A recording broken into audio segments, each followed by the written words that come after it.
Imagine waking on a freezing morning with no shower, no tap, and no private bathroom. You need water carried indoors, firewood burned, and a wooden tub prepared by hand. At first, the familiar picture seems obvious. Medieval life must have been spectacularly dirty.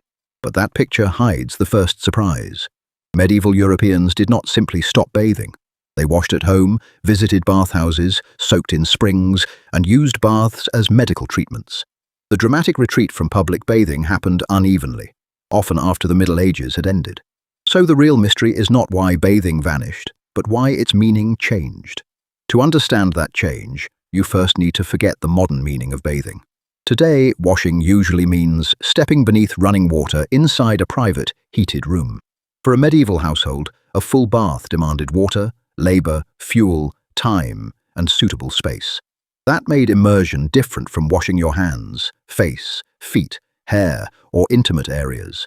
You could clean visible skin with a basin, cloth, comb, or carefully prepared water. Laundry also mattered because linen touched the body and absorbed sweat and oils. None of these habits matched modern plumbing, but they were still deliberate forms of cleanliness. Their frequency depended on your wealth, occupation, health, location, season, and available help. Evidence rarely supports neat claims that everyone bathed weekly, monthly, or only once yearly. The confusion begins partly with the enormous public baths built across the Roman Empire. Those complexes required aqueducts, furnaces, skilled workers, constant maintenance, and powerful financial sponsors. When Western Roman government fragmented, many cities could no longer support that entire system. Some monumental baths decayed, changed purpose, or disappeared from daily urban life. Yet losing a giant bath complex did not mean forgetting how water cleaned a body. In early medieval Italy, communities still devoted effort and resources to securing bathing water. Bathing gradually moved toward smaller facilities, private rooms, domestic tubs, and therapeutic springs. By the 9th century, rulers rarely treated subsidized public baths as a normal obligation. The infrastructure changed first, while the desire to wash, relax, and heal survived. A bath became less monumental, but remained familiar through medicine, household practice, springs, and art. Medieval medicine gave water a role far more complicated than simple dirt removal. Physicians inherited Greek and Roman ideas, then developed them through Arabic and Latin scholarship.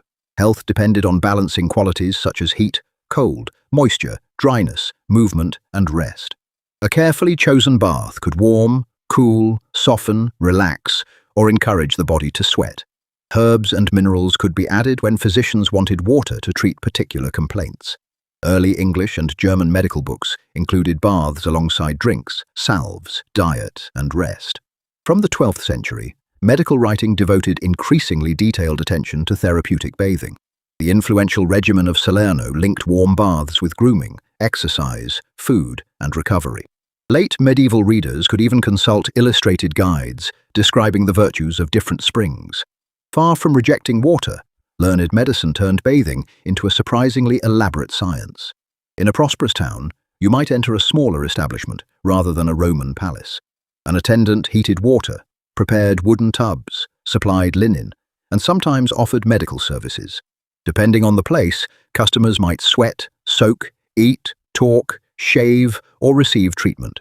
Some establishments separated customers by sex, or assigned different bathing times to men and women. Other images and records show mixed company, although practice varied widely by town. A bathhouse could be hygienic, social, therapeutic, luxurious, rowdy, or several things together. It could also attract sex workers, especially where food, drink, privacy, and entertainment overlapped. That association became historically important, but it should not erase ordinary bathhouse functions. Legal and moral records preserve scandals more readily than quiet afternoons of routine washing. So a surviving complaint may reveal anxiety without describing every bathhouse or every customer. This complicated setting produced one of the strongest modern myths. The church banned bathing. Medieval Christianity could certainly distrust luxury, vanity, public nudity, and opportunities for sexual disorder. An ascetic might avoid bodily comfort to demonstrate discipline, humility, or spiritual devotion. But an exceptional act of self-denial was never a universal hygiene program for Europe. The influential rule of Saint Benedict allowed useful baths for monks who were sick. Monastic infirmaries and hospitals also treated care of the body as a serious responsibility. Religious criticism usually focused on excess, mixed nudity, or misconduct rather than water itself. There was no single medieval church decree that made an entire continent stop washing.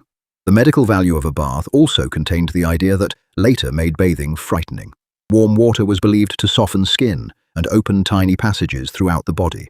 Under ordinary conditions, those open pores could release unwanted matter and absorb useful treatments.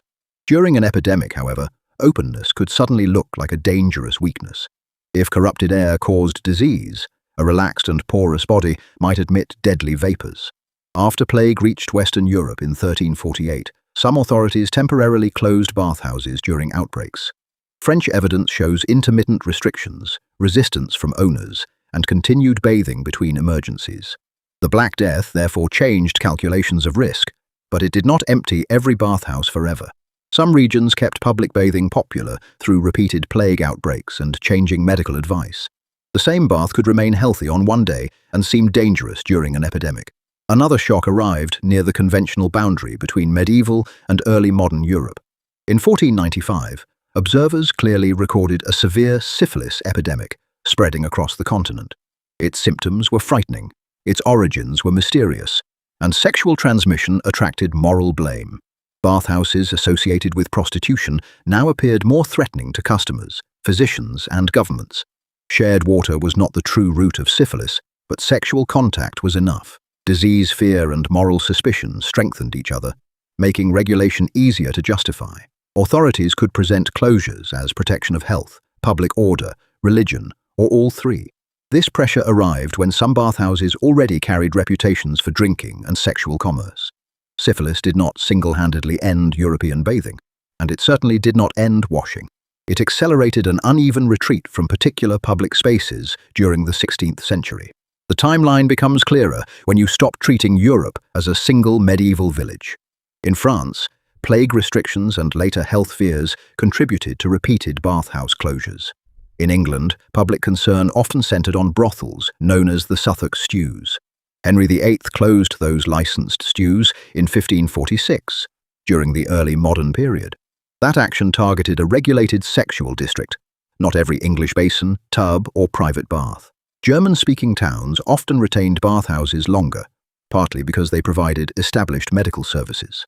Scandinavian communities maintained their own heated bathing traditions, which followed another historical rhythm. Bathing also continued strongly in Byzantine and Islamic cities around the Mediterranean and beyond. Region, religion, government, medicine, and urban design combined differently wherever water was heated. As some public baths declined, people did not choose between total immersion and total filth. You could wash your face and hands, comb hair, rub skin, and clean teeth. You could also change a linen layer that collected sweat beneath heavier outer clothing. Fresh linen became an increasingly visible sign of cleanliness, propriety, and social standing. Some wealthy households used scented waters, powders, or perfumes, alongside washing and laundering. These practices could reduce the need for frequent immersion without eliminating water from hygiene. Early modern English guides still recommended washing and bathing, despite warnings from some physicians. Private tubs, medical springs, steam rooms, and occasional full baths also remained available. Cleanliness had shifted toward a collection of practices rather than one public institution. So why does the image of the permanently filthy medieval person remain so powerful? Later fears about water were projected backward onto 1,000 years of diverse medieval life. Closed bathhouses were easier to notice than countless private acts of washing and grooming. Moral complaints made vivid stories, while ordinary hygiene rarely produced dramatic written records.